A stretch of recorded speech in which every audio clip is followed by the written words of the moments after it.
Muy bien, pues muy buenas tardes, tengan todos ustedes. Gracias por acompañarnos en esta serie más y en esta plática que tenemos hoy tan interesante con el doctor Jaime Urrutia Fukugauchi. Eh, es una plática que estoy seguro que les va a interesar y va a ser bastante amena y interesante para aprender un poco más sobre cuestiones que tienen que ver con el método científico y otras cosas más interesantes que nos va a platicar en un momento más el doctor Jaime. Esta serie de pláticas las estamos desarrollando a través de pues una colaboración que estamos teniendo con el Colegio Nacional, en la que miembros del Colegio Nacional cada aproximadamente 2 meses vienen a participar con nosotros en este tipo de charlas. Entonces, para moderar también parte de la plática, contamos con la participación del doctor Juan Américo González, que es miembro del Instituto de Geofísica de la unidad aquí en Michoacán, y él moderará la segunda parte de esta charla. Y bueno, pues para iniciar, quisiera yo hacer una breve presentación del doctor Jaime antes de iniciar con la charla. El doctor Jaime nació el 9 de julio de 1952 en Chihuahua. Cursó la licenciatura en Ingeniería Geofísica en la Facultad de Ingeniería en 1975 y la maestría en la Facultad de Ciencias alrededor de 1976, también en la Universidad Nacional Autónoma de México.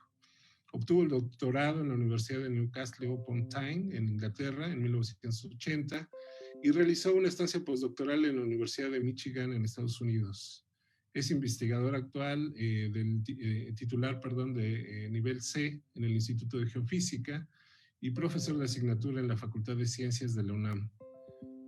También participa en programas de posgrado de esta universidad, y tiene el nivel 3 del Sistema Nacional de Investigadores y ESPRI de nivel 2. Se desempeñó como director del Instituto de Geofísica entre 1997 y el 2005, y en junio del 2013 fue nombrado miembro de la Junta de Gobierno de esta universidad. Ha desarrollado estudios interdisciplinarios sobre el sistema Tierra, incluyendo enfoques de paleomagnetismo, tectónica, exploración geofísica, paleoclimas y procesos de impacto. Sus estudios sobre el cráter Chicxulub seguramente son algunos de los más conocidos, y de la extinción masiva de organismos a fines de la era mesozoica, eh, a nivel, pues, que trajeron de alguna manera el interés a nivel internacional. Él es premio de la Universidad Nacional en 2007, Premio Nacional de Ciencias y Artes en 2009, y también tiene el International Award American Geophysical Union en 2013. Ingresó en el Colegio Nacional el 5 de febrero del 2014. Y bueno, pues cuenta con una gran cantidad de artículos, más de 200 artículos publicados en revistas nacionales e internacionales, memorias y artículos sobre política científica y reportes que han recibido más de 3,000 citas a lo largo del tiempo, y ha dirigido pues prácticamente del orden de 100 tesis, entre ellas de maestría, doctorado y nivel licenciatura. Ha sido fellow del US Academy of Sciences for Developing World en el 2004, de la Geological Society of America en el 2010, y a finales del 2013 fue electo vicepresidente de la Academia Mexicana de Ciencias, por lo que en mayo del 2014 asumió justamente la presidencia de esta academia. La verdad es que es un gran honor para nosotros tener este día al doctor Jaime Urrutia con nosotros. Muchísimas gracias, doctor Jaime, por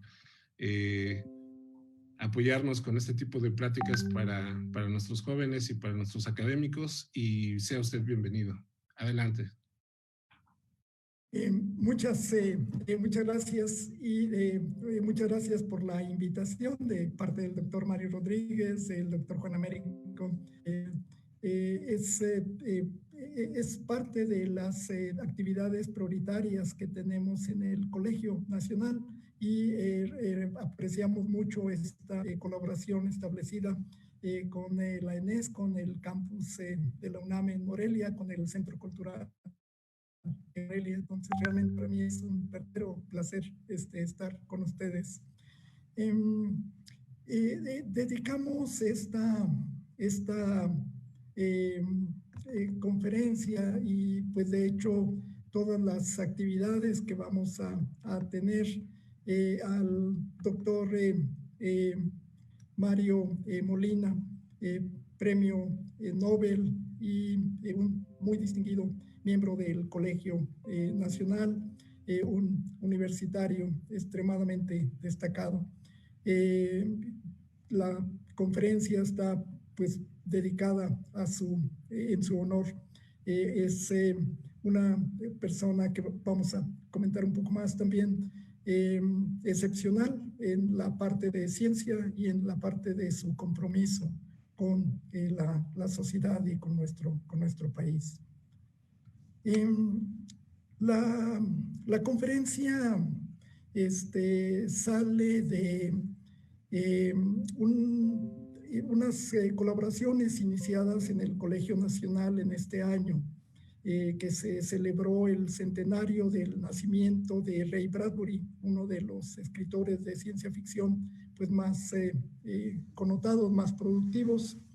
Y como parte de estas celebraciones, se hicieron eventos en el Colegio Nacional en donde se abordó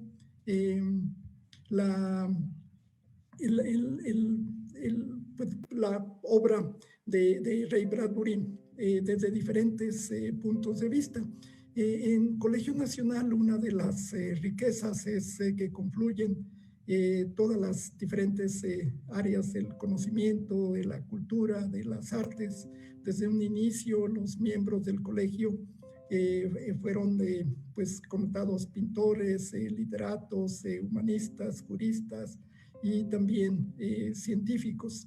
Entonces se abordan temas, por ejemplo, tenemos simposio sobre la química, y entonces es química vista por los químicos y química vista por los historiadores, por los literatos, por los artistas, incluso por los compositores. En la ocasión anterior se hizo también una sinfonía sobre los elementos. Y esto mismo se aplicó en este caso en la parte de la ciencia ficción.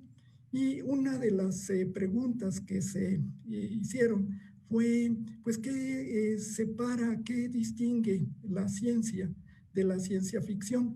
Y cuáles son, digamos, similitudes y entre ellas, pues, compartimos con toda la parte de artes, de literatura, la parte de la imaginación, la creatividad.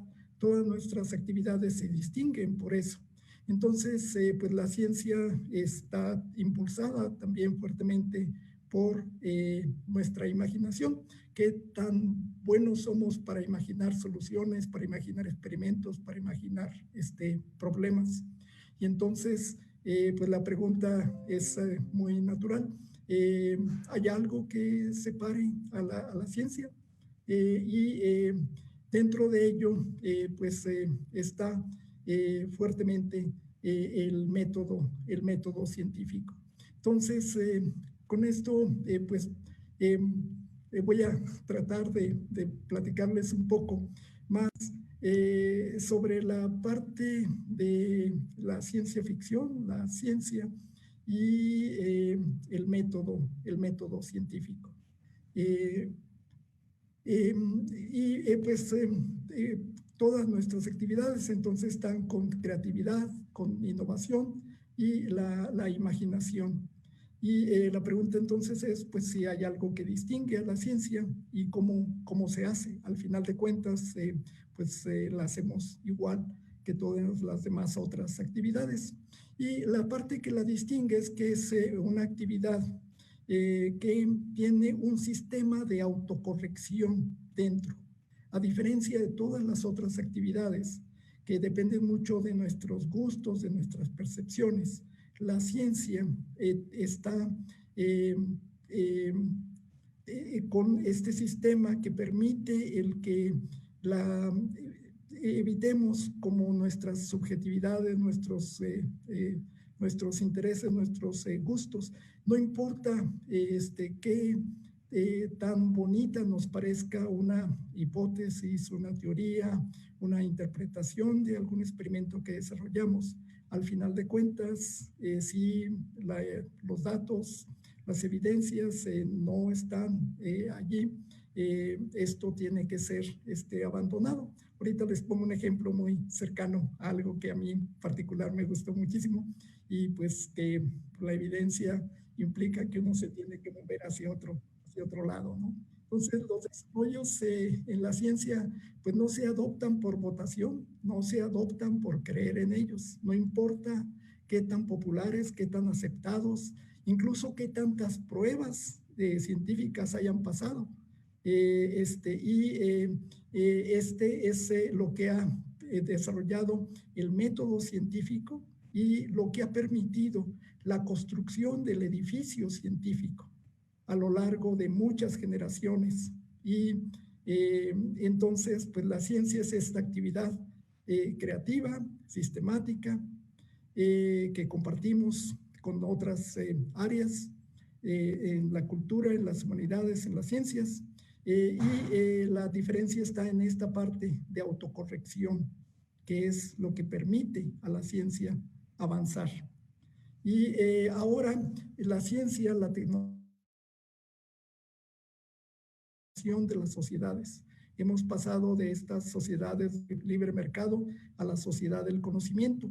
Y lo que hace interesante esto es que las transformaciones, estos cambios que se impulsan de la investigación científica son cada vez más cortos. El ejemplo, y de hecho tengo varios, pero solo iba a ponerles uno. El doctor Rodríguez nos comentaba de que, bueno, parte de lo que hacemos es estudiar el impacto de Chicxulub y la extinción de los dinosaurios. Y una de las preguntas que se ha tenido desde el inicio es de dónde venía el bólido que hace el impacto Chicxulub. Y pues ha sido complicadísimo de responder. Y hace un tiempo, hace ya varios años, un grupo de astrónomos propuso una teoría muy interesante en donde se propuso que hace alrededor de unos 160 millones de años hubo una colisión en el cinturón de asteroides entre Marte y Júpiter. Y producto de esta colisión en el cinturón de asteroides se destruye uno de estos grupos de asteroides, el Baptistina, y fragmentos salen fuera de órbita.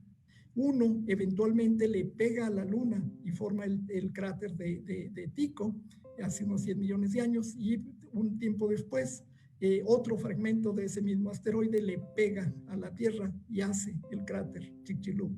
Entonces, pues la teoría fue muy atractiva. Nos daba una idea de la dinámica en el cinturón de asteroides y cómo un evento que ocurre millones de años antes, cuando todavía los dinosaurios estaban pues muy contentos, eventualmente 60 millones de años después casi 100 millones de años después le pega a la Tierra. Y antes de eso pudieron haber contemplado el impacto en la Luna, uno de estos impactos grandes. Entonces la teoría fue muy bien recibida. Y con ello se abrieron la parte de autocorrección de lo que hace la ciencia. Lo primero que se hizo fue ver cuál era la composición mineralógica y química del asteroide del sistema Baptistina, y luego se comparó con los resultados que tenemos en el cráter, en las perforaciones, porque ahí tenemos parte del fragmento del asteroide. Y para nuestra sorpresa, no concuerda. La teoría es preciosa, pero la composición química y mineralógica en Chicxulub, en el cráter, es diferente del Baptistina. Entonces, se fue la teoría. Y de todas maneras abrió una línea de investigación muy interesante porque ahora hemos seguido trabajando viendo la dinámica del cinturón de asteroides, esperando eventualmente encontrar, sí, el grupo de asteroides que tenga una química y una mineralogía compatible con Chicxulub. Bueno, regresando a la parte de la plática, iniciamos con el centenario de Ray Bradbury. Bradbury, bueno, una de sus obras más conocidas es Fahrenheit 451, pero tuvo una cantidad enorme de producción, fue un escritor muy, muy prolífico, y sus obras que fueron realizadas en los 40, los 50, en una etapa muy interesante de desarrollo de la ciencia, incluyendo toda la parte de bombas atómicas y demás, tiene una componente que ilustra también esta otra parte que compartimos con la ciencia ficción y con la ciencia, que es esta parte social. Y la otra es que al final de cuentas la investigación en ciencia y la parte de escritura son hechas por nosotros, por gente, y estamos sujetos pues a nuestro entorno social y a veces incluso familiar. Y el caso de Ray Bradbury nos ilustra toda esta parte de una manera muy, muy interesante que vamos a platicar. Y ahí se ven también las diferencias que hace el tener la parte del método científico que separa a la ciencia de todas las otras actividades que realizamos. De hecho, eso convierte a la ciencia en una parte muy, muy especial.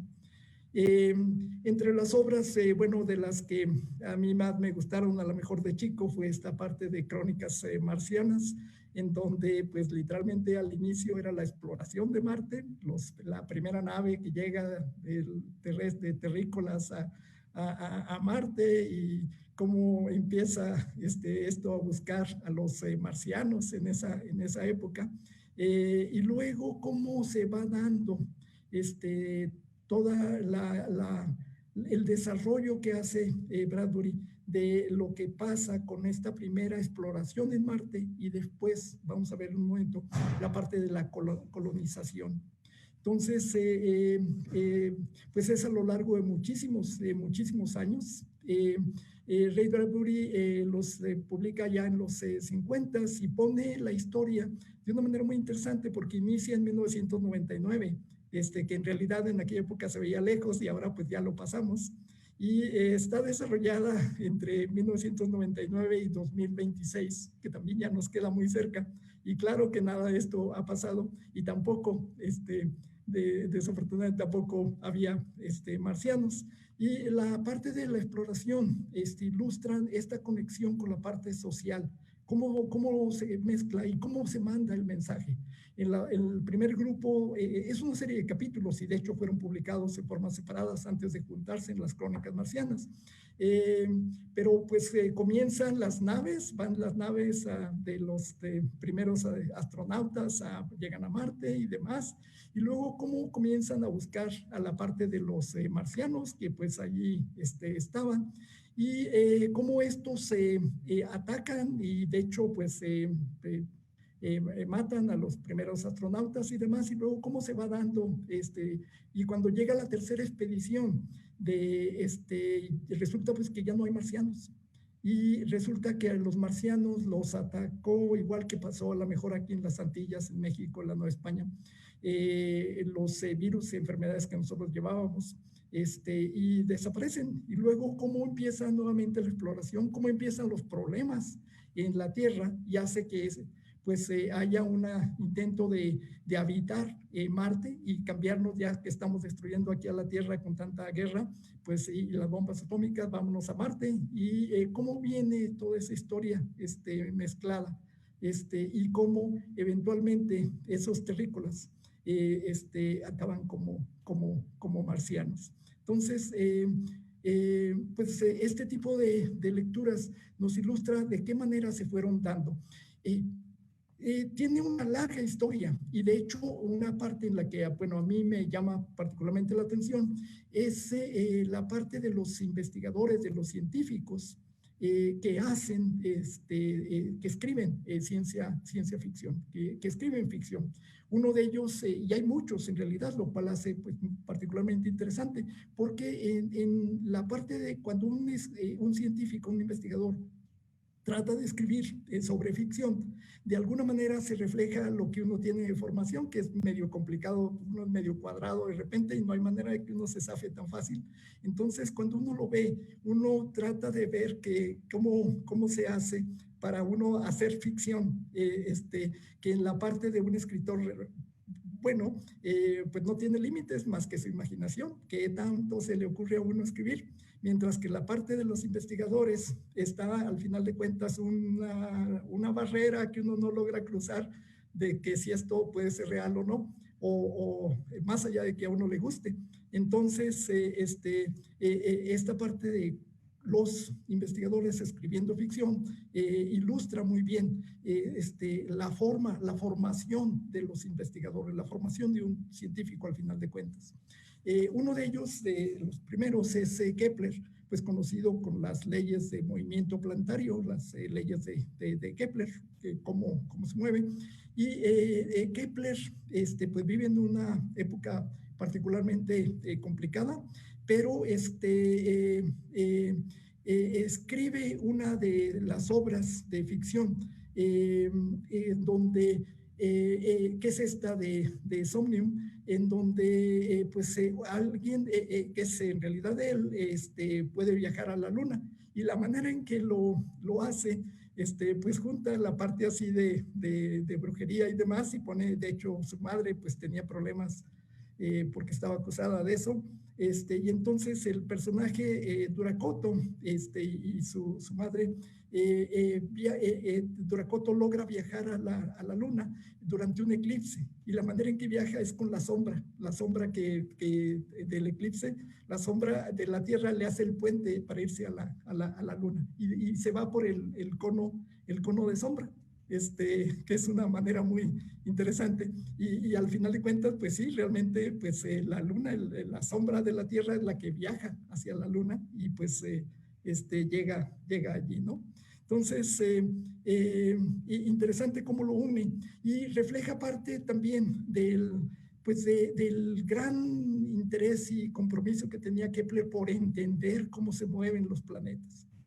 Y Kepler pues estuvo trampado en la parte de los sólidos platónicos perfectos, y pues ahí las órbitas eran circulares en un inicio, y cómo pasa a tener una órbita que violaba un poco la belleza del asunto en tener una órbita elíptica, y el Sol está en uno de los focos, no está en el centro del sistema, el sistema heliocéntrico que había con Galileo, Copérnico y demás, ¿no? Entonces, Omnium es particularmente interesante, es una obra de ciencia ficción en donde uno mezcla toda la parte bonita de la brujería y cómo le hace uno para ir en un cono de sombra a la luna, con la parte de cálculos y demás, ¿no?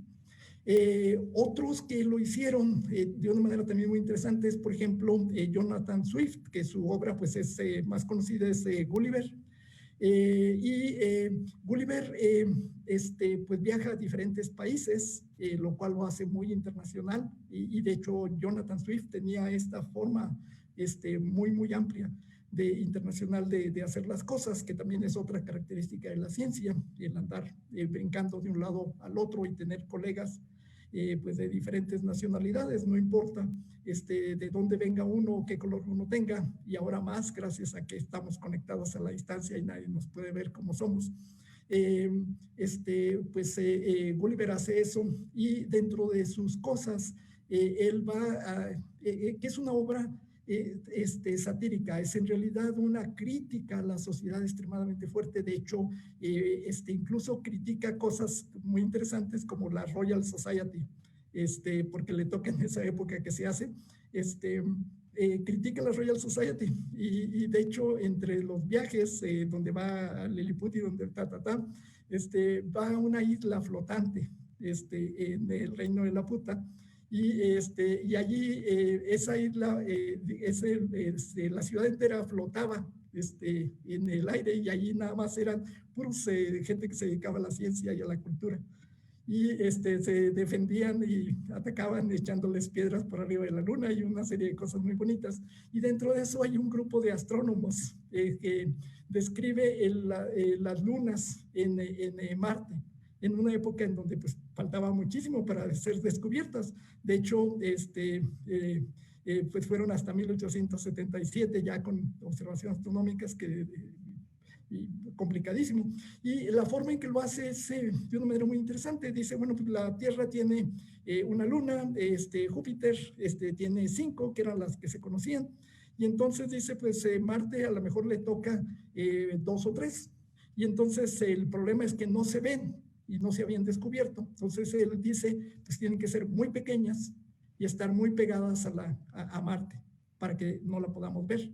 Y los cálculos que hace con eso, los hace con un matemático amigo, pues son bien parecidos a lo que eventualmente se descubre. Y eso marca cómo Swift, al final de cuentas, pues estaba con esta barrera de qué tan plausible era la cosa. Y de hecho, cuando uno lo ve, pues se ve muy interesante. Hay otros como, por ejemplo, Voltaire, que bueno, su obra también es impresionante, no sé, tiene creo que 2000 libros, una cosa así, es realmente el señor, yo creo que dormía 3, 4 horas o escribía dormido, que eso a lo mejor es muy bueno para que uno sea más productivo. Voltaire tiene también entre sus obras esta de Micromegas, que es en realidad un gigante, y la obra también tiene una cantidad enorme de crítica social. De hecho, Voltaire era alguien que era también muy internacional, pero también estaba en contra de todas las imposiciones y era realmente, toda la obra de Voltaire está manejada de una manera muy fuerte con eso. Y dentro de sus caminos, que tuvo una vida, yo creo que mejor que las novelas, Voltaire eventualmente se enamora de una matemática una aristócrata, matemática muy buena, y hace varias cosas con ella. Escribe también ciencia, escribe los elementos de la filosofía de Newton, junto con Du Châtelet, que es también otro de los científicos, bueno, de los filósofos muy buenos de la época, y dentro de eso escribe esta de Micromegas, que es una obra extremadamente buena de ciencia ficción, en donde este gigante Micromegas pues lo botan de donde vivía, que era una luna de allá, bueno, un planeta allá en la parte de Sirio, y anda por ahí botando, conociendo el universo, porque vivía tiempos larguísimos. Para él miles de años eran apenas unos días. Eventualmente llega a Saturno, y a una de las lunas de Saturno, y la historia es muy divertida porque ahí se hace amigo del saturniano, y estos se vienen a explorar el sistema planetario, y dicen, ahí está ese pequeño polvito chiquito que se ve como medio raro, y vienen aquí a la Tierra, y pues recorren y dicen, mira, tiene mucha agua en superficie, y y todas las cosas que van describiendo, y eventualmente se dan cuenta de que ahí en una de las costas anda una lanchita con terrícolas, y dicen, va, miniaturas completos, ¿no? Y la forma en que lo elabora es también muy divertida porque nos ilustra esta parte de lo que es la parte del método científico. Y Micromegas, y la propuesta es muy divertida, que incluso ahora que estamos explorando la vida en otros exoplanetas, en otros planetas, alrededor de otras estrellas, cómo son las diferentes formas de vida. Y entonces la forma en que Micromegas era tan gigante, pues era porque venía de una estrella muy grande y de un planeta muy grande. Saturno, y la luna de Saturno era más chiquita, pero mucho más grande que la Tierra, y la Tierra al final de cuentas era la pequeñita, porque pues comparada con Saturno y Júpiter, nuestro planeta es muy pequeño, y pone pues de alguna manera como que la gravedad, y qué tan grandote es el planeta es qué tan grandes son los organismos. Que sigue siendo interesante, aunque pues no funciona cuando uno ve a los dinosaurios por ahí caminando, ¿no? Tenemos muchos otros ejemplos. Uno de ellos es el de Arthur Clarke, que también tiene una obra extremadamente amplia, y entre ellos está esta de la Odisea 2001, en donde para 2001, que es cuando se desarrollan los eventos, fue escrita ya por 1950. Problemas aquí en la Tierra, salen las naves y eventualmente una de las naves se va a Júpiter y bueno, está también la película que es también bonita y si lo ven es una mezcla muy interesante de la parte de lo que es la investigación y lo que es plausible en un momento dado y lo que no y la forma en que esto funciona. Clark tiene también una vida muy interesante y otra de las cosas que hace bonito y que ahí pueden ver es en su escritorio un dinosaurio. Entonces también eso a mí me gusta. Me gusta tener también un dinosaurio por ahí, ¿no? Y la manera en que se da, al final la voy a retomar, porque la parte de la forma en que plantea Arthur C. Clarke el viaje en Odisea 2001 es el control que tiene la nave. Aparte de que van unos cuantos astronautas que al final, pues ahí van a ver la historia, tiene una componente muy interesante la nave. Este año también se celebran los 100 años del nacimiento de Isaac Asimov, y que también tiene una obra extremadamente grande, a lo mejor incluso más grande.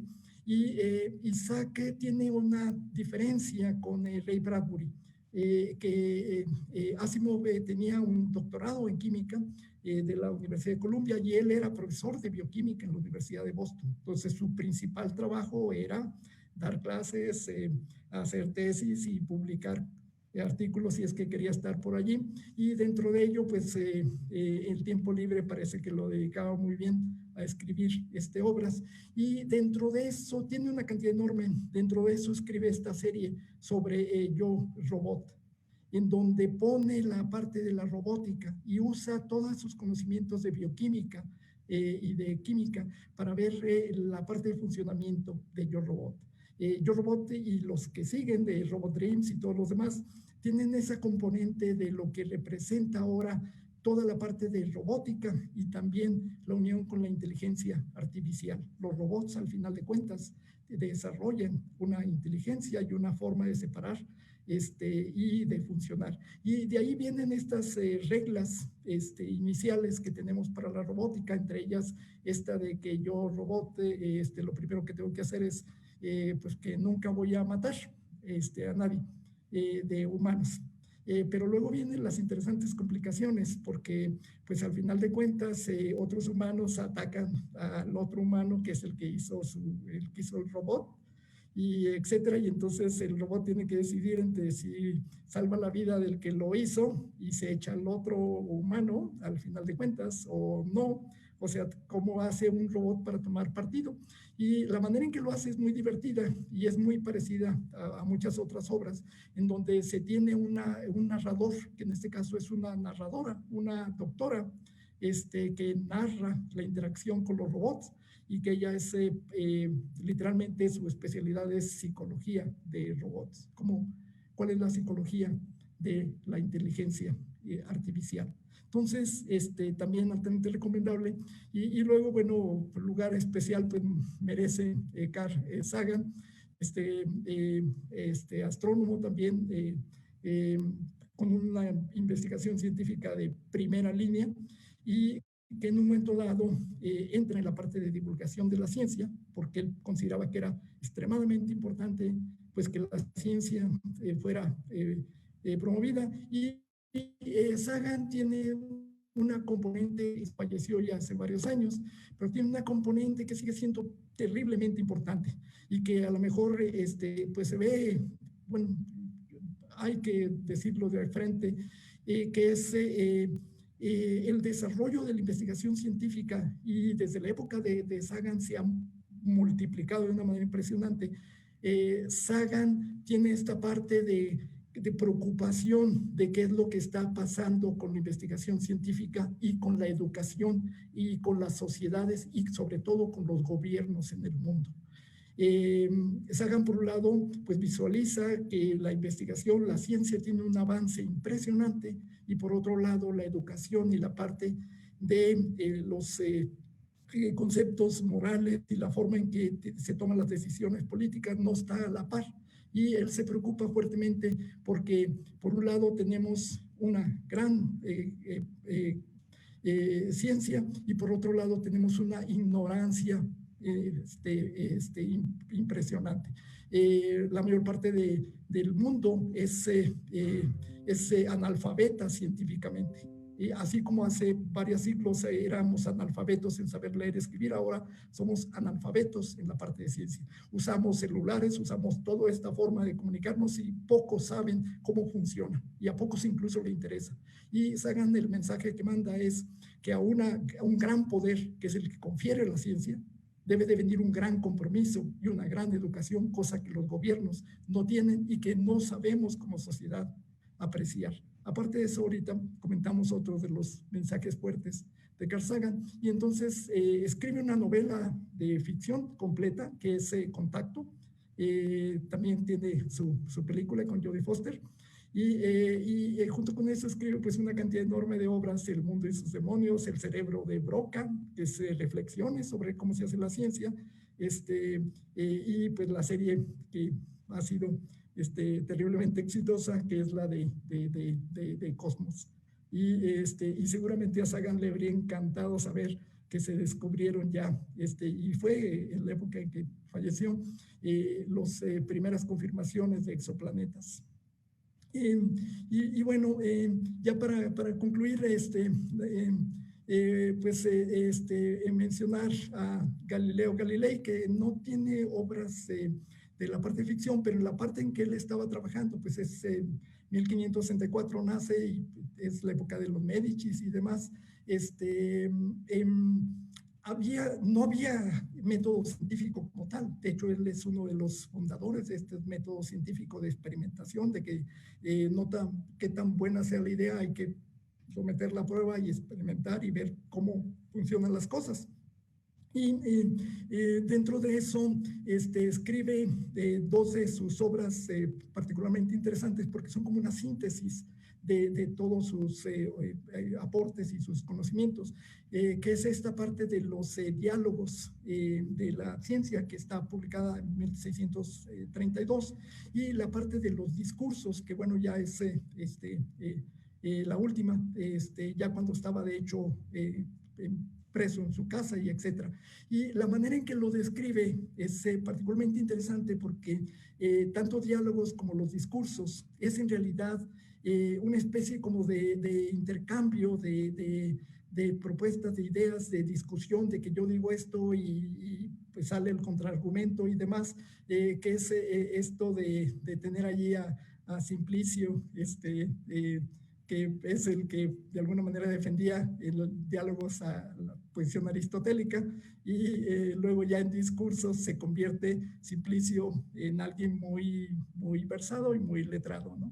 Entonces, esta es otra de las formas que encontramos de cómo funciona y cuál es esa pequeña interacción y de qué manera funciona el método científico. En la época de Galileo no existía como tal el método científico, y sin embargo, esta manera en que los tres participantes de los diálogos interactúan y se discuten y se pelean entre sí, es la manera en que funciona la ciencia. Una idea muy buena, uno la pone a discusión, y es la forma en que se desarrollaron las publicaciones, los libros, y ahora pues toda la parte de revistas con artículos. Entonces, ilustra muchísimo. Y la otra parte que abre, y que es esta conexión en la parte de imaginación, que es extremadamente buena, pues es cuando uno lo ve, lo que representa ahora y el reto que se viene enfrente para uno, en toda la parte, por ejemplo, de la investigación en Marte, y sobre todo la parte de la búsqueda de la vida. Si ven Cosmos, pues van a encontrar muchas de las reflexiones de Carl Sagan sobre la parte de Marte, de los marcianos, y ilustra también otra parte que a veces se menciona, que es esta de que pues ahora muchos de las investigaciones en ciencia son más cuando uno las ve, dice uno, bueno, pues está más inverosímil que la ciencia ficción. pero sin embargo está muy bien sustentada y apoyada como una investigación. Entonces, luego el mensaje es que leerse una buena obra, por ejemplo, de física de partículas o mecánica cuántica o universos paralelos, es casi como meterse en un libro de ciencia ficción muy bueno. Y es la manera en que funciona, por ejemplo, cosas como la parte de los exoplanetas y lo que es la astrobiología, que es la búsqueda en otros lados, y en realidad pues es una área de investigación muy interesante, que tiene mucho sustento, pero al final de cuentas el único planeta con vida es este. Entonces no tenemos astrobiología como tal, y eso hace que uno, para poder entrar realmente, tiene uno que tener una imaginación muy buena, y de estas cosas que se ponen como una especulación educada. ¿Qué significa tener una imaginación educada? Pues es literalmente el método científico. Y lo que representa en los últimos años, ahora tenemos ya por primera vez satélites saliendo fuera del sistema solar, pasando la heliopausa, que es esta parte donde llega la interacción del viento solar. Las naves Voyager que salieron con un mensaje de Carl Sagan, en un disco de oro muy bonito, pues apenas están saliendo. Una salió en 2012 y otra acaba de salir en 2018. Literalmente son los primeros que salen y están todavía lejísimos de llegar a la siguiente estrella, que sería el grupo de Próxima Centauri. La otra parte que lo puse, en realidad se me había olvidado y ahorita que le tecleo aparece, es esto de que son máquinas que funcionan ya sin intervención humana, sin supervisión. Desde el inicio los Voyager se pensó rápidamente que en un poco tiempo iban a estar ya tan lejos que no íbamos a poderlos interactuar ni dar orden ni nada. Están lanzados en 1977 y son autónomos. Tienen capacidad de tomar sus propias decisiones, a pesar de que no llevan como tal ningún tipo de computadoras sofisticadas ni la parte de inteligencia artificial. Son preprogramadas, pero ya autónomas. Y lo que ha representado en los últimos tiempos, está la misión también de Nuevos Horizontes, que llegan al cinturón de Kuiper y Plutón, y también pues en un tiempo muy corto desde que salieron, clarísimo, por ejemplo, ahora que encontraron este objeto pasando Plutón, pues si uno mandaba una orden aquí, para cuando llegara ya la nave iba a la velocidad que iba, pues iba a estar lejísimos, etc., ¿no? Y esto está pasando por todos lados. Estamos llegando a una parte en donde tenemos una gran cantidad de sistemas autónomos, y dentro de estos sistemas autónomos está una buena parte de nuestros sistemas satelitales. Y bueno, lo voy a saltar ahorita, que son otras de las componentes fuertes que se mezclan ahora para entender nuestro universo y nuestra acción. Y la parte de los exoplanetas, pues que fueron descubiertos allá por el 98 los primeros, y ahora pues tenemos muchos. Antes salían en el periódico cada rato, pero en 2014 un grupo publicó como 400 y cacho, 715 exoplanetas. Entonces pues ya puso la barrera muy alta para que el siguiente le atine, ¿no? Y lo que es interesante es que apenas investigan una pequeñísima parte de la galaxia, extremadamente pequeño. O sea, lo que investiga Kepler y ahora viene la nueva misión, pues es literalmente un pedacito chiquito, y están investigando más de 150,000 estrellas para ver qué hay. Y bueno, regreso, y perdón por ir así ahora corriendo de repente, regreso a la parte que comentaba de Arthur C. Clarke con Odisea 2001, en donde la nave va controlada por una computadora que tiene autonomía, que es esta, que incluso en la película aquí viene lo que sale, es esta HAL o HAL. Y lo que hace ahora la parte de inteligencia artificial, abre la capacidad o la posibilidad enorme de que incluso estas nuevas máquinas robóticas con inteligencia artificial continúen viviendo o vayan a otros lugares. Serían los únicos con capacidad de llegar a otras estrellas, a otros y que abren la posibilidad de que incluso cuando nosotros nos las arreglemos aquí para matarnos todos entre sí, y nos extingamos, que esta parte artificial continúe. Entonces, esto, cuando uno lo lee y uno ve y junta uno la parte del desarrollo de inteligencia artificial con esta parte en la manera en que se describe y no solo está Asimov y Clark, o sea, realmente es un tema extremadamente interesante cuál es la parte de la robótica. De hecho, ahora pues hay lugares como Japón que tiene miles de robots y que de hecho los enseñan. Y abre también la otra parte que es extremadamente interesante, de cómo opera y de en un momento dado, cómo vamos a moldear la inteligencia artificial si la moldeamos a imagen y semejanza de nuestra forma de actuar y de pensar, y los errores que esto comete. Y no sé si vieron las noticias, hace poco salió la parte esta de Google, que lo pusieron para que aprendiera, y la manera en que lo pusieron para que aprendiera es que como tiene mucha capacidad, pues se conecta a la red, y el pobrecito sistema en unas horas pues ya se había convertido en una calamidad completa, mal hablado y mal, o sea, las peores cosas que tenemos están en la red, y uno dejamos que nuestros niños las absorban. Y bueno, el ejemplo claro que ahí la absorbió rapidísimo en unos cuantos minutos fue lo que hicieron con ese experimento, en donde no había manera de controlarlo y de enseñarle algo positivo. Entonces no pasó ni un día, en la noche lo desconectaron sencillamente porque no. Entonces, el mensaje al final de cuentas es, bueno, lo que representa la ciencia, la innovación y la tecnología en estas sociedades del conocimiento. Y cuando uno lo ve, es la forma en que ha ido funcionando esto desde que empezaron a controlar el fuego, los primeros, la parte de la agricultura, la parte de las primeras sociedades sedentarias, y cómo hemos pasado de eso. Y ahora, como en un tiempo extremadamente corto, hemos conseguido este enorme poder de poder destruir incluso a nuestro mundo. Y eso debe de estar acompañado de toda otra componente, que es que de alguna manera las sociedades tienen que estar bien educadas.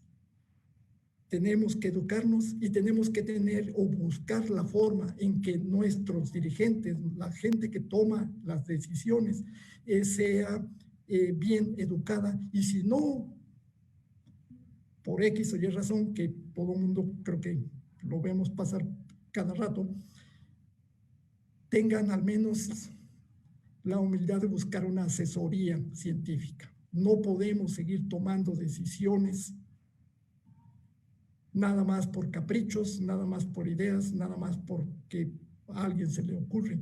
Si queremos que nuestra sociedad sobreviva y nuestro planeta, que al final de cuentas, como comenté hace un rato, es el único en donde tenemos forma demostrada de vida, sobreviva, necesitamos hacer las cosas diferentes y tomar en cuenta lo que pues no solo Sagan, sino muchos han comentado, a un gran poder, a este poder que transfiere la ciencia, viene una enorme responsabilidad para hacerlo.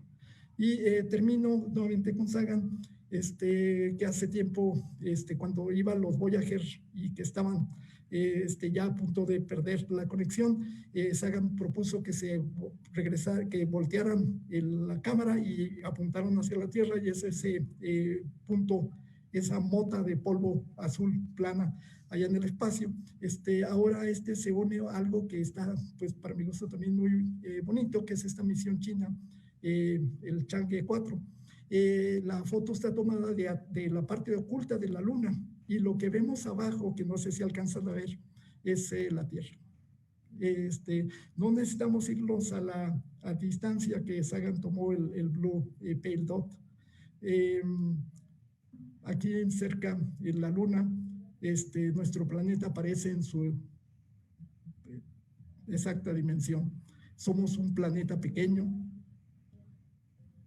y somos una especie que tiene que tener, junto con este enorme desarrollo que proporciona la ciencia, una gran responsabilidad para manejarla. Y pues muchísimas gracias otra vez.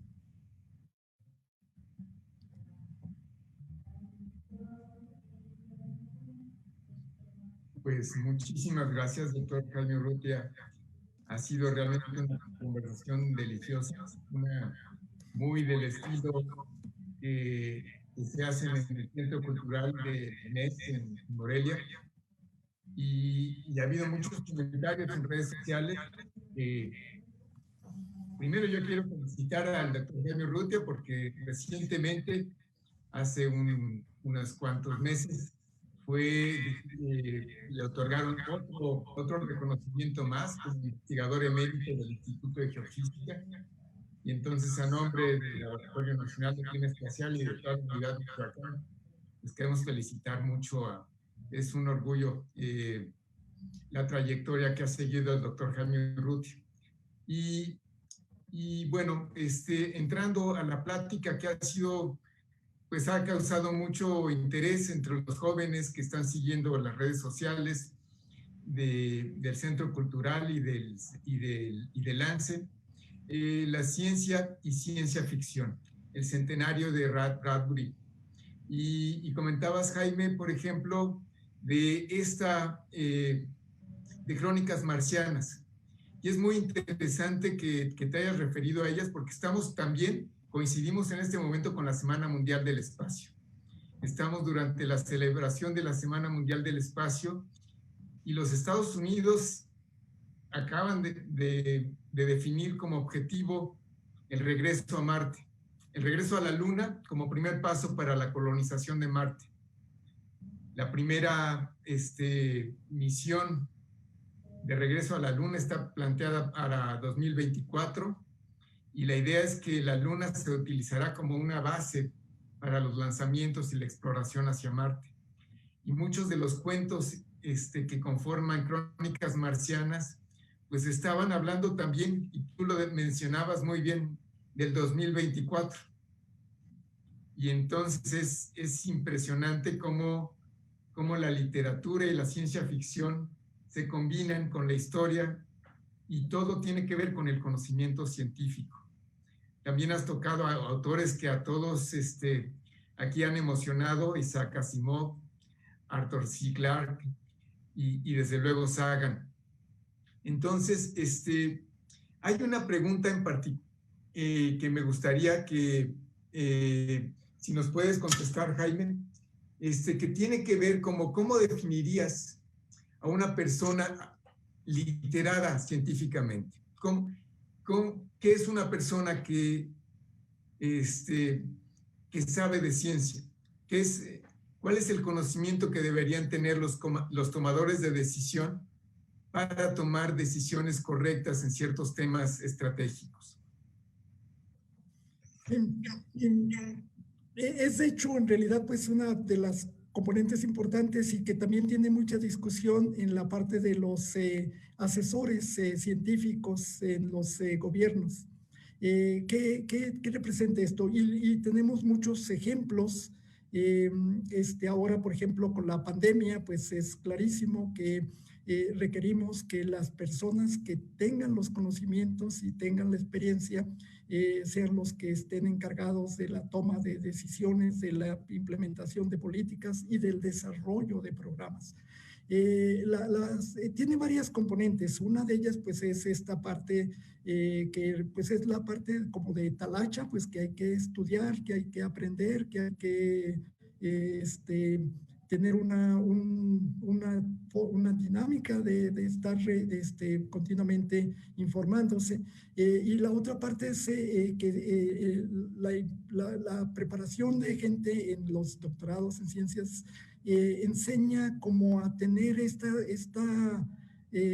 compromiso de estar continuamente revisando, de someter, de lo primero que hace uno cuando uno se le ocurre una idea en la investigación o una nueva interpretación, pues lo primero que hace uno es, bueno, algunos nos ponemos a brincar y decimos, ahí, pues ya se me ocurrió algo bonito, pero por otro lado, lo primero que hay que hacer es ver si esto, ver si tiene errores, ver si o sea, literalmente uno comienza a examinarla con la idea de acabarla. Y si uno no puede acabarla, pues dice uno, algún mérito tiene y por ahí va a sobrevivir. A diferencia de lo que normalmente hacemos con las otras cosas o que hacen nuestros gobernantes, de que se les ocurre una idea y no importa, no son incapaces de escuchar ninguna opinión. ni siquiera crítica buena, sencillamente la toman y la hacen y se acabó. Entonces, dentro de eso, pues está esta apertura de realmente de que uno tiene que tener esta forma de trabajar con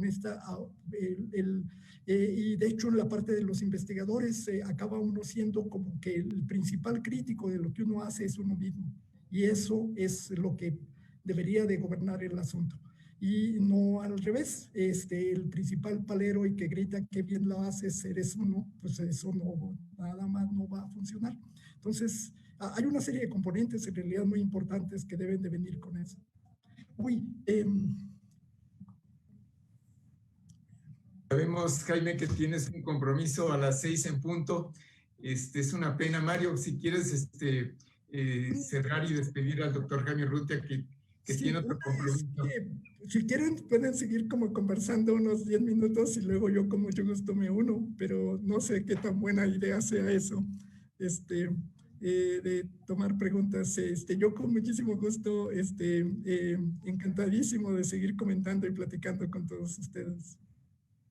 Pues lo que podríamos hacer, si quieres, hacemos el ejercicio de esperar unos 10 minutos, como dices, y continuamos. Entonces, podríamos poner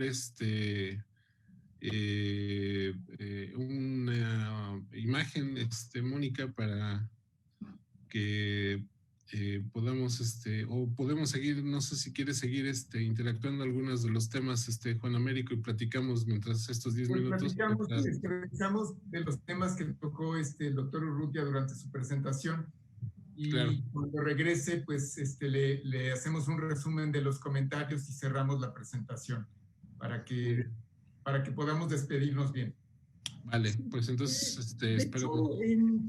Con mucho gusto podemos platicar. Yo creo que esta parte es una parte que curiosamente no, y debería de abordarse cuando está uno estudiando, de la diferencia de lo que esto representa, el tener esta forma de trabajo, porque cuando uno lo pone como método científico suena como a recetas.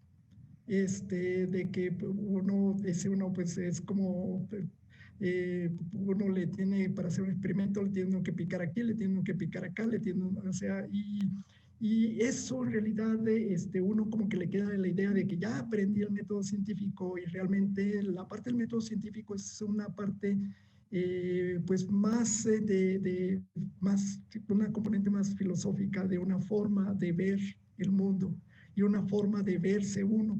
Y lo que hace interesante esto es pues que la ciencia al final pues la hacemos así normal y uno se equivoca cada rato. Y la parte que hace esto como edificio de ciencia es que a pesar de nuestros errores, de nuestros fallos, de nuestras propias limitaciones, el asunto camina. Y eso es la diferencia enorme en cómo se ha construido edificio científico. Y en algunas áreas pues funciona mucho más marcado con la parte de matemáticas, en donde está incluso las hipótesis, las especulaciones, las conjeturas y cómo le hace uno para estar probando los teoremas.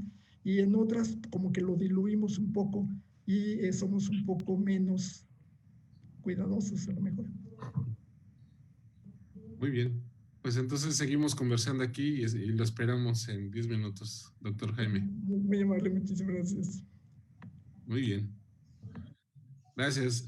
Pues, Américo, ¿cómo viste la muy charla? interesante, porque pues es una conversación muy rica como para tener con los estudiantes, con el público en general, y tocando temas que son fascinantes, ¿no? Esta parte de la literatura, donde la ciencia ficción ha estado en momentos inclusive adelantándose a lo que después se alcanza ya con el conocimiento científico y con el desarrollo de la tecnología. A mí me llama mucho la atención varios de los temas que tocó Jaime durante su presentación.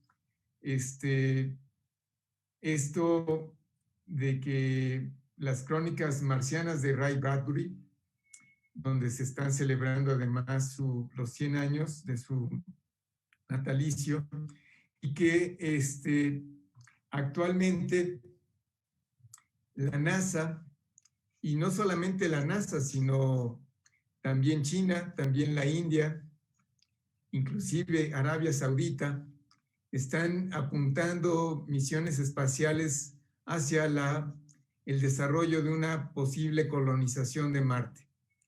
Y tomando como primer paso la exploración a la Luna.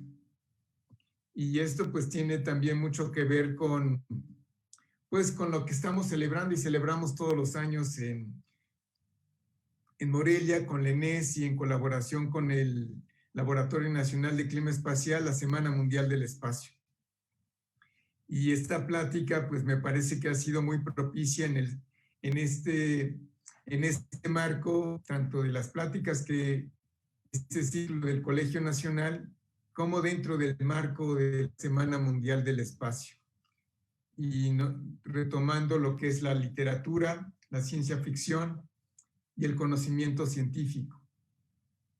Y bueno, pues, por ejemplo, Jaime nos mostraba en uno de sus últimos acetatos las dos sondas Voyager que fueron lanzadas a finales de la década de los 70, 1977, 1978, y que terminaron saliendo de los dominios del Sol en el espacio, cruzaron la última frontera de nuestro sistema solar, que es la heliopausa, y que, pues, con mensajes, los cuales fueron una iniciativa de Sagan y de los investigadores asociados a la misión, pues llevan un mensaje de la humanidad hacia, como una botella y un mensaje tirada al mar, ¿no? A ver quién la puede encontrar, quién se la encuentra y quién sabe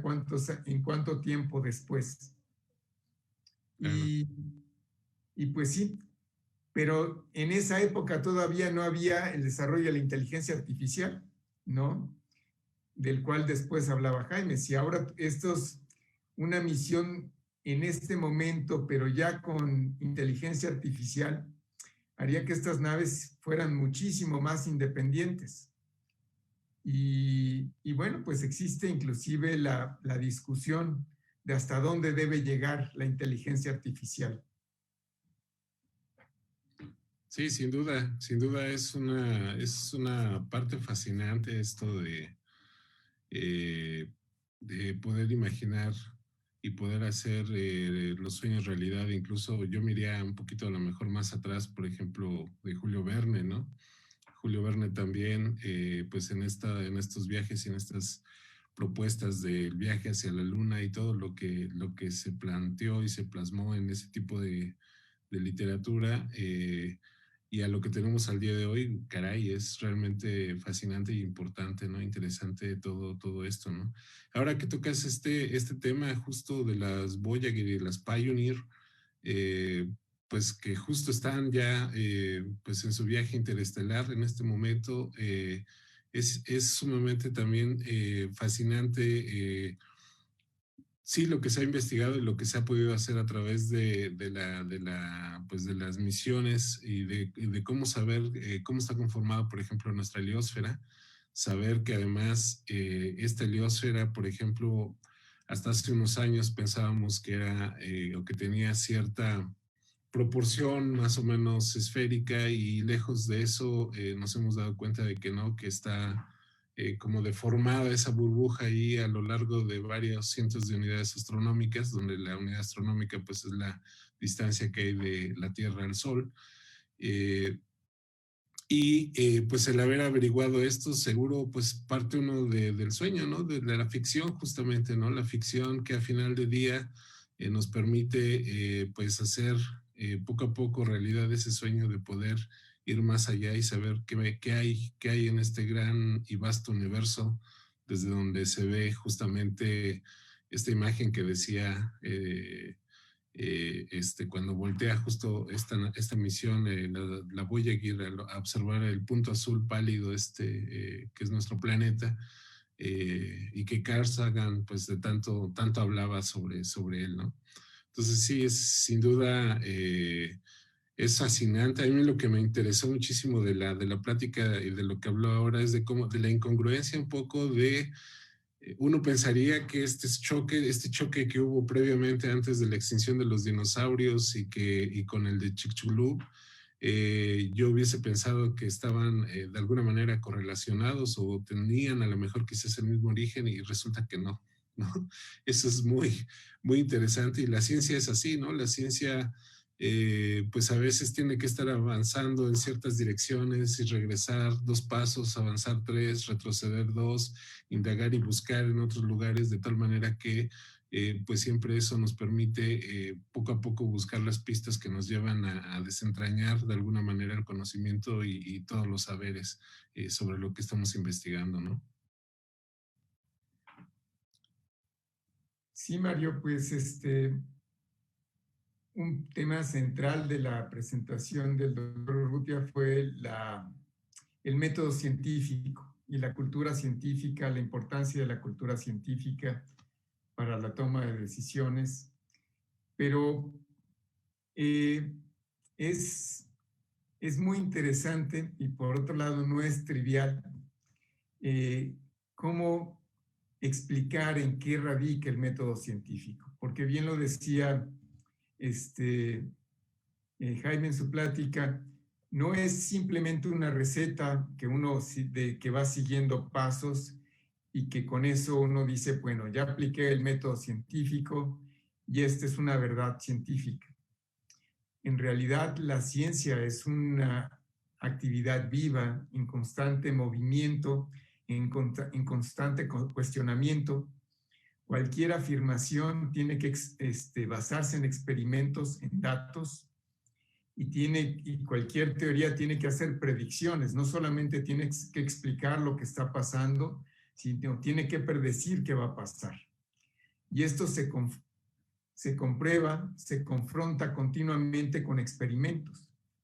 Y mucho de la tarea de la comunidad, de los colegas, es tratar de demostrar que lo que acaban de afirmar no es correcto y encontrar el experimento que demuestra que esa teoría no es correcta.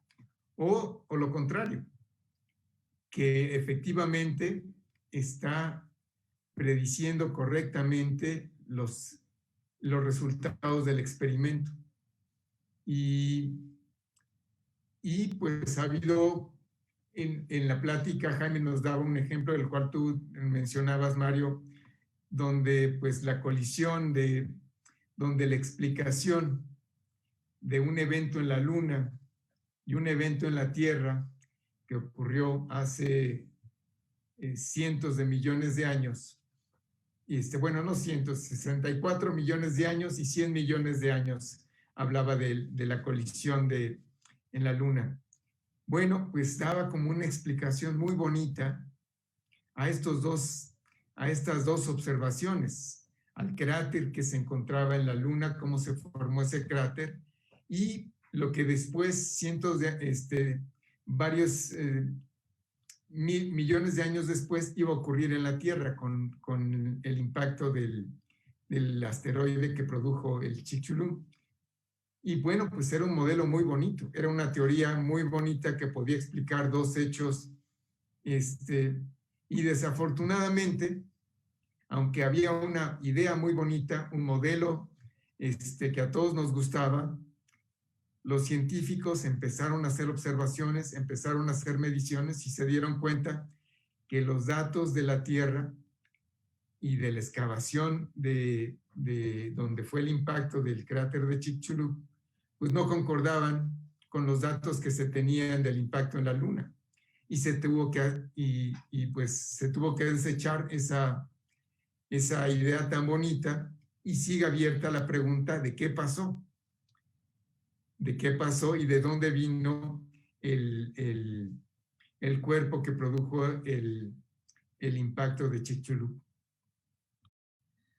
Sí, la verdad es que eso es fascinante, o sea, esa parte de cómo encontrar pistas sobre cuestiones científicas es creo que lo que nos llena o lo que nos ayuda a muchos a ser y a motivarnos a hacer investigación, ¿no?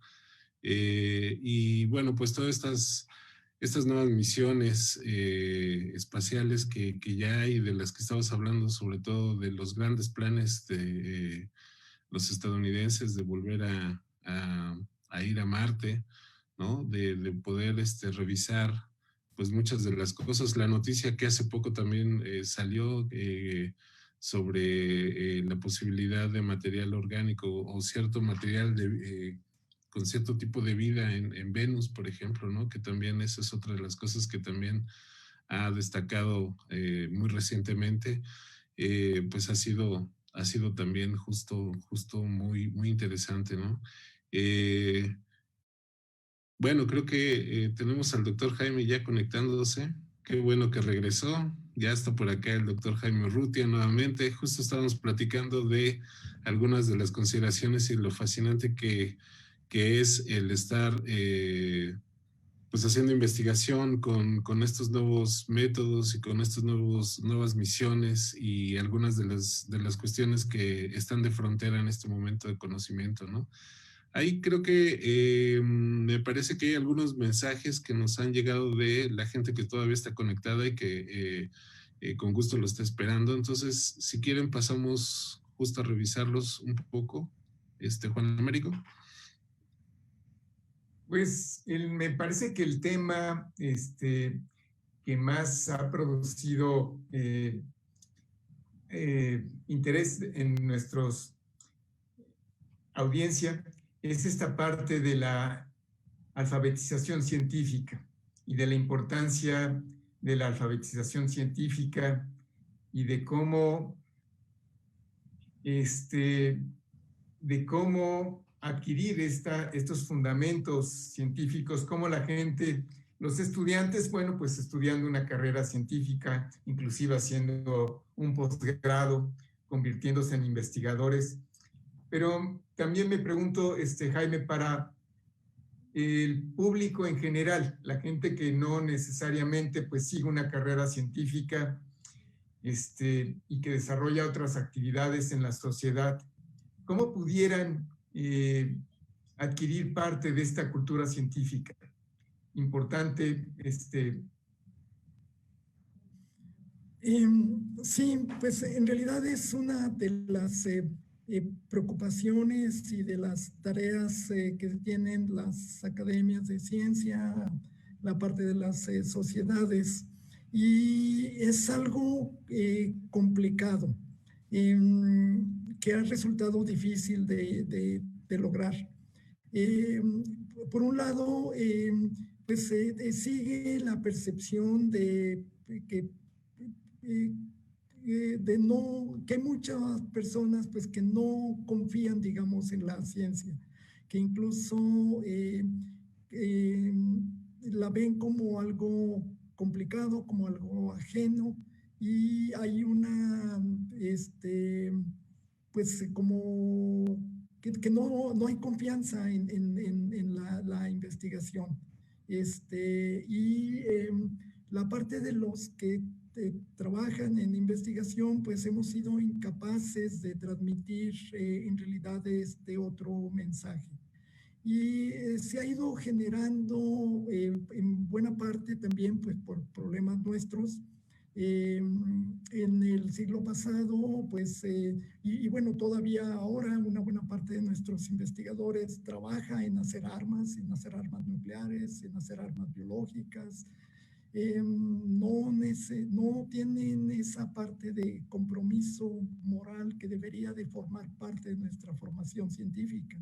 Entonces sí, todo esto confluye claramente y pues está esta percepción de que por un lado es difícil, por otro lado no es útil, por otro lado hay científicos malvados y por otro lado no ayuda y por otro lado ponen a muchos de los investigadores como alejados de la realidad y pues la combinación es fatal. Y no importa que por otro lado los avances científicos permitan mejores tratamientos médicos, mejores vacunas, mejores medicinas, que tengamos toda esta capacidad ahora de comunicación que hace muy poco no la teníamos. No importa que una de las cosas que más usamos en el mundo ahora son los celulares. El número de celulares está creciendo más grande que la población. Los usamos y no hacemos la conexión de que ese celular representa el haber entendido cómo opera nuestro planeta, cómo tener un sistema de posicionamiento, cómo mandar señales, cómo leer las señales electromagnéticas, cómo, o sea, no importa, sencillamente no lo alcanzan a ver. Entonces necesitaríamos tener, yo creo que una forma de trabajo distinta en donde esto tiene que permear en etapas muy tempranas, de hecho incluso a nivel de las familias, que es cuando se definen nuestros caracteres, nuestros gustos, nuestra forma incluso de ser, y debe formar una parte integral de la escuela, pero en la etapa temprana. Como investigadores tendemos, y por motivos de evaluaciones y demás, a que tenemos estudiantes, pero pues ya en el doctorado y postdoctorado, pues ya demasiado tarde para que realmente influyamos en la forma de ser. Entonces, el único mensaje es, pues a nivel de las familias, y lo puede uno ver en algunas sociedades, las sociedades asiáticas, que están perdiéndola también. O sea, es una verdadera tristeza. Las nuevas generaciones están alejadas de lo que representaban los valores anteriores. Pero bueno, o sea, lo que ilustra es la parte en donde debe uno de incidir, y es en esa etapa temprana de formación en donde hay que hacer la diferencia. Y luego, por otro lado, ya con los que no tenemos remedio porque ya estamos demasiado grandes, y así como dicen, de perro viejo ya no aprende trucos nuevos, pues necesitamos de alguna manera organizarnos diferente y evitar que tengamos gobiernos que no solo no valoran lo que representa la investigación, sino que no la entienden y son capaces de tomar decisiones pues que lo único que hacen es ir en contra del bienestar de las poblaciones, que debería de ser su principal preocupación. Y buscar una combinación de lograrlo es complicado, pero pues yo supongo que si queremos sobrevivir necesitaríamos en algún momento comenzar con esto. Muy bien, pues muchas gracias. Casi estamos cerrando. Quizás nada más comentar que en las redes del Centro Cultural aquí en Morelia nos han preguntado de Tianguistengo, que si el doctor Jaime Urrutia consideraría que el futuro de nuestra creación, imagen y lo que hacemos en cuanto a semejanza y cuestión artificial, inteligencia artificial, sea capaz de combinar y de cambiar nuestro analfabetismo científico actual. Si usted considera que eso puede cambiarlo en algún momento. Pues es todo un reto. De hecho, si bien ahora hay muchos intentos de diferentes lados, y la parte por la cual ha generado ese interés tan fuerte es que pues los nuevos sistemas de inteligencia artificial están con la parte de las computadoras, y ahora si entra computación cuántica, eso va a ser un cambio fuerte.